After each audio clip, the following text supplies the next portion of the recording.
Bismillahirrahmanirrahim. Brothers and sisters in Islam, Assalamu alaikum. Thank you.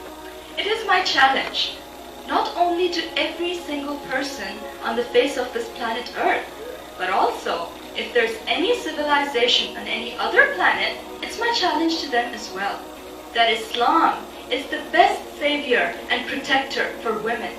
And I am saying this with all this confidence, not out of arrogance, but because I believe